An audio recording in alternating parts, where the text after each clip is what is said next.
ਅਗਲੀ ਖਬਰ ਵੱਲ ਚਲੀਏ। ਕੈਨੇਡਾ ਦੇ ਬਾਰਡਰ ਤੋਂ ਯੂਐਸਏ ਦੇ ਵਿੱਚ ਇਲੀਗੇਸ਼ਨ ਜੋ ਇਲੀਗਲ ਇਮੀਗ੍ਰੇਸ਼ਨ ਆ, ਉਹ ਇੱਕ ਬਹੁਤ ਵੱਡਾ ਮੁੱਦਾ ਬਣਿਆ ਹੋਇਆ ਆ। ਪਿਛਲੇ ਦਿਨਾਂ ਦੇ ਵਿੱਚ ਜਦੋਂ ਸਾਡੇ ਪ੍ਰੈਜ਼ੀਡੈਂਟ ਜੋ ਬਾਈਡਨ ਹੁਣੀ ਪਹੁੰਚੇ ਸੀ ਕੈਨੇਡਾ ਦੇ ਵਿੱਚ, ਉਹਨਾਂ ਨੇ ਉਸ ਟਾਈਮ ਦੇ ਜੀ। ਉੱਤੇ ਜਸਟਿਨ ਟਰੂਡੋ ਨੂੰ ਇਹ ਦੱਸਿਆ ਸੀ, ਭਾਈ ਇਹ ਤੇ ਕੰਟਰੋਲ ਕਰੋ।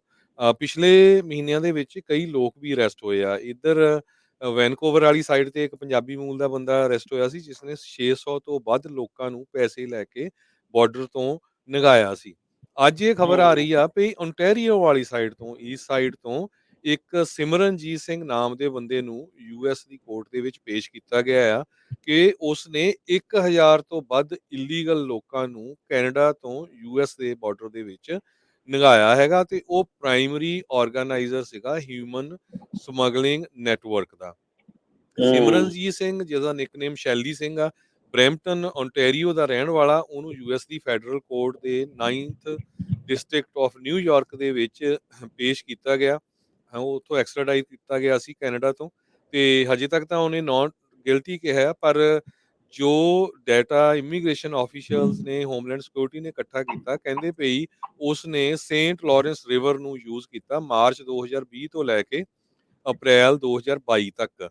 ਹਰ ਇੱਕ ਬੰਦੇ ਤੋਂ $5000 ਤੋਂ ਲੈ ਕੇ $35000 ਤੱਕ ਉਹ ਚਾਰਜ ਕਰਦਾ ਸੀ, ਜਿਹੜੇ ਭਾਰਤੀ ਮੂਲ ਦੇ ਬੰਦੇ ਸੀ ਜੋ ਅਮਰੀਕਾ ਦੇ ਵਿੱਚ ਐਂਟਰ ਹੋਣਾ ਚਾਹੁੰਦੇ ਸੀ।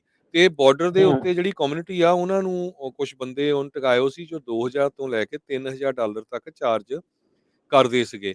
ਸੋ ਵੱਖ-ਵੱਖ ਸਮੇਂ ਦੇ ਉੱਤੇ ਜੋ ਕੈਨੇਡਾ ਤੇ ਯੂਐਸ ਦੀ ਹੋਮਲੈਂਡ ਸਿਕਿਉਰਿਟੀ ਆ, ਉਹਨਾਂ ਨੇ ਇਸ ਨੂੰ ਵਾਚ ਕੀਤਾ ਤੇ ਫਾਈਨਲੀ ਜੋ ਆ ਇਹ ਅਰੈਸਟ ਹੋ ਗਿਆ। ਕਹਿੰਦੇ ਪਈ ਇਸ ਨੂੰ ਹੁਣ ਡਿਪੋਰਟ ਵੀ ਜਿਹੜਾ ਕੀਤਾ ਜਾ ਸਕਦਾ ਹੈਗਾ। 1000 ਬੰਦੇ ਨੂੰ ਨਗਾਉਣ ਦੇ ਇਸ ਦੇ ਉੱਤੇ ਚਾਰਜ ਲਾਏ ਗਏ ਹੈਗੇ ਆ।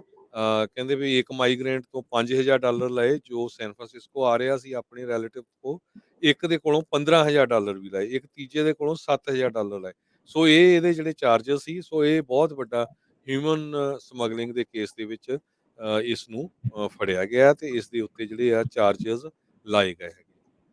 ਬਿਲਕੁਲ ਹਰਜੋਤ ਸਿੰਘ ਜੀ, ਰੀਸੈਂਟਲੀ ਆਪਾਂ ਦੇਖਿਆ ਵੀ ਕੈਨੇਡਾ ਤੋਂ ਇੱਧਰ ਬਾਰਡਰ ਪਾਰ ਕਰਦੇ ਕਰਦੇ ਲੋਕਾਂ ਦੀਆਂ ਮੌਤਾਂ ਵੀ ਹੋ ਰਹੀਆਂ। ਅੱਜ ਤੋਂ ਕੁਝ ਮਹੀਨੇ ਪਹਿਲਾਂ ਇੱਕ ਗੁਜਰਾਤੀ ਪਰਿਵਾਰ ਇਸੇ ਤਰੀਕੇ ਦੇ ਨਾਲ ਮੌਤ ਹੋ ਗਈ ਸੀ ਠੰਡ ਦੇ ਵਿੱਚ, ਠੰਡ ਕਰਕੇ। ਤੇ ਹੁਣ ਰੀਸੈਂਟਲੀ 8 ਜਣਿਆਂ ਦੀਆਂ ਮੌਤਾਂ ਚੋਂ ਇੱਕ ਪੂਰਾ ਪਰਿਵਾਰ ਗੁਜਰਾਤੀ ਪਰਿਵਾਰ ਸੀ, ਜਿਹੜਾ ਅਮਰੀਕਾ 'ਚ ਦਾਖਲ ਹੋਣ ਖਾਤਰ ਉਹਨਾਂ ਨੇ ਰਿਸਕ ਲਿਆ ਤੇ ਉਹ ਉੱਥੇ ਡੁੱਬ ਕੇ ਮਰ ਗਏ ਸੀਗੇ।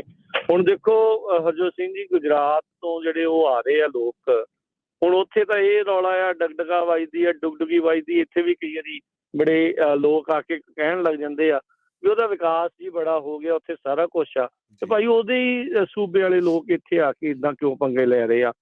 ਖਬਰ ਇਹ ਸੀਗੀ ਵੀ ਉਸ ਪਰਿਵਾਰ ਨੂੰ ਹੋਇਆ ਤਾਂ ਦੇਖੋ ਜੀ ਬਹੁਤ ਹੀ ਮੰਦਭਾਗਾ, ਬਹੁਤ ਹੀ ਮਾੜਾ, ਅਫਸੋਸ ਆ ਉਸ ਚੀਜ਼ ਦਾ। ਤੇ ਉਹਨਾਂ ਨੂੰ ਕੈਨੇਡਾ ਤੋਂ ਡਿਪੋਰਟ ਕਰਨ ਦੀ ਸ਼ਾਇਦ ਨੰਬਰ ਆਉਣ ਵਾਲਾ ਸੀਗਾ। ਉਹਨਾਂ ਨੇ ਜਿਹੜਾ ਵੀ ਕੇਸ ਲਾਇਆ ਸੀ ਉਹ ਡਿਪੋਰਟ ਹੋ ਰਹੇ ਸੀਗੇ, ਤੇ ਉਹਨਾਂ ਨੇ ਸੋਚਿਆ ਵੀ ਆਪਾਂ ਅਮਰੀਕਾ ਵਿੱਚ ਦਾਖਲ ਹੋ ਜਾਂਦੇ ਹਾਂ, ਤੇ ਉਹਦੇ ਚੱਲਦਿਆਂ ਜਿਹੜਾ ਇਸ ਪਾਸੇ ਵੱਲ ਨੂੰ ਆ। ਸੋ ਆਪਾਂ ਸੋਚਦੇ ਸੀਗੇ, ਸਾਰੇ ਜਾਣੇ ਦੁਨੀਆ ਸੋਚਦੀ ਸੀਗੀ ਵੀ ਸ਼ਾਇਦ ਸਦਰਨ ਬਾਰਡਰ ਤੇ ਜਿਹੜੀ ਆ ਉਹ ਇਸ ਤਰੀਕੇ ਦੇ ਨਾਲ ਇਲੀਗਲ ਇਮੀਗ੍ਰੇਸ਼ਨ ਜਿਹੜੀ ਉਹ ਚੱਲ ਰਹੀ ਆ। ਪਰ ਆਪਾਂ ਦੇਖ ਰਹੇ ਹਾਂ ਵੀ ਨਦਰਨ ਬਾਰਡਰ ਦੇ ਉੱਤੇ ਵੀ ਸੇਮ ਤਰੀਕੇ ਦੇ ਨਾਲ ਲੋਕ ਅਮਰੀਕਾ 'ਚ ਦਾਖਲ ਹੋਣ ਦੇ ਲਈ ਹਰ ਇੱਕ ਹੀਲਾ ਵਸੀਲਾ ਕਰ ਰਹੇ ਆ, ਜਿਸ ਦਰਮਿਆਨ ਉਹਨਾਂ ਦੀਆਂ ਮੌਤਾਂ ਵੀ ਜਿਹੜੀਆਂ ਉਹ ਹੋ ਰਹੀਆਂ ਆ। ਰੀਸੈਂਟਲੀ ਆਏ ਇਮੀਗ੍ਰੇਸ਼ਨ ਦੇ ਨਵੇਂ ਕਾਨੂੰਨ ਨੂੰ ਲੈ ਕੇ ਜਿਹੜਾ ਮਈ ਦੇ ਵਿੱਚ ਸ਼ਾਇਦ ਲਾਗੂ ਹੋ ਜਾਣਾ ਆ, ਜੇ ਤੁਸੀਂ ਕਿਸੇ ਤੀਸਰੇ ਮੁਲਕ ਤੋਂ ਆਏ ਆ, ਕੈਨੇਡਾ ਮੈਕਸੀਕੋ ਦੇ ਨਿਵਾਸੀ ਨਹੀਂ ਆ, ਤਾਂ ਤੁਹਾਨੂੰ ਅਮਰੀਕਾ ਸਿੱਧਾ ਹੀ ਤੁਹਾਡਾ ਅਸਾਈਲਮ ਦਾ ਕੇਸ ਆ ਉਸ ਨੂੰ ਨਾ ਕਰ ਸਕਦਾ ਆ, ਟੈਕਨੀਕੈਲਿਟੀ ਦੇ ਆਧਾਰ ਤੇ।